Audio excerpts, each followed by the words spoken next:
എന്റെപ്പ ഈ കാണുന്നുള്ള ലെവലിലായിരുന്നു കേട്ടോ ഞാനിത് നോക്കിക്കൊണ്ടിരുന്നത്. എനിക്ക് ഈ സംഭവം പെരുത്തങ്ങ് ഇഷ്ടപ്പെട്ടു. അടിപൊളി പ്രോസസ്സാണ് കേട്ടോ. നിങ്ങൾക്ക് കാര്യം മനസ്സിലായോ? ഇത് ശർക്കര ഉണ്ടാക്കുകയാണ്. ഇത് നമ്മുടെ മറയൂരുള്ള ശർക്കര ഫാക്ടറികളാണ്. അവിടെ മുക്കിന് മുക്കിന് ഇതാ ഇതുപോലത്തെ ശർക്കര ഫാക്ടറികൾ ഉണ്ട് കേട്ടോ. ഓട്ടോമാറ്റിക് ആയിട്ട് വലിയ രീതിയിൽ ചെയ്യുന്ന ഫാക്ടറികളും ഉണ്ട്. പിന്നെ ഇത് പാരമ്പര്യമായിട്ട് കുടിൽ വ്യവസായം പോലെ അങ്ങനെ ചെയ്യുന്ന ഫാമിലികളും ഒരുപാടുണ്ട് കേട്ടോ. അപ്പൊ നമ്മളിവിടെ പോയത് ഒരു വീട്ടുകാർ ചെയ്യുന്ന ശർക്കര ഫാക്ടറിയിലാണ്. ഫാക്ടറി എന്നൊന്നും പറയാൻ പറ്റില്ല, അവരുടെ വീടിനോട് ചേർന്ന് തന്നെ ചെയ്തിട്ടുള്ള ഒരു സെറ്റപ്പാണ് കേട്ടോ. ഇതുപോലത്തെ വലിയ ചെമ്പാണ്, നമ്മുടെ ഏകദേശം ഒരു റൂമിന്റെ അത്രയുള്ള ഒരു ചെമ്പാണ് കേട്ടോ. ആ ചെമ്പിലെ ഏകദേശം 800 ലിറ്റർ കരിമ്പിൻ ജ്യൂസ് യൂസ് ചെയ്തിട്ടാണ് ഇത് ഉണ്ടാക്കുന്നത്. അങ്ങനെ ഉണ്ടാക്കുമ്പോൾ നമുക്ക് ഏകദേശം ഒരു 250 കിലോ ശർക്കര കിട്ടുന്നതാണ് ഇവര് പറയുന്നത്.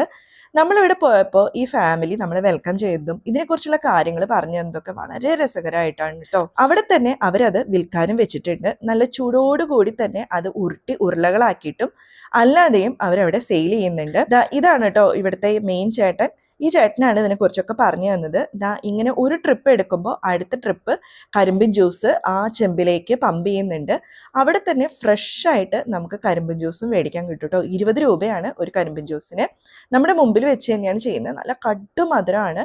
ഇതിപ്പോൾ ആ ചെമ്പിൽ നിന്ന് ഒരു വാൾവ് തുറക്കുമ്പോൾ ഇങ്ങനെയുള്ള ഒരു സ്ഥലത്തേക്ക് ഈ ശർക്കര വന്ന് വീഴും. അതിലേക്ക് ചുക്കുപൊടി അല്ലെങ്കിൽ കൊക്കോ പൗഡർ പല ഫ്ലേവറിലുള്ള ശർക്കര ഉണ്ടാക്കുന്നുണ്ട് കേട്ടോ. ഞങ്ങൾ ചെന്നപ്പോൾ അവിടെ ചുക്കിൻ്റെ ഫ്ലേവറുള്ള ശർക്കരയായിരുന്നു.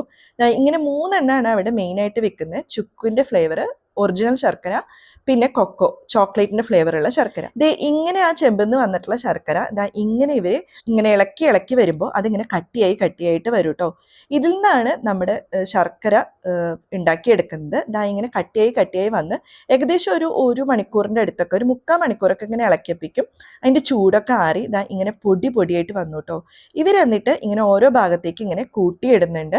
അവിടെ നിന്ന് അധികം ചൂട് പോകുന്നതിന് മുമ്പ് തന്നെ എടുത്ത് ഉരുളകളാക്കി അത് കവറിലാക്കി നമുക്ക് സെയിൽ ചെയ്യാണ് ഇവർ ചെയ്യുന്നത്.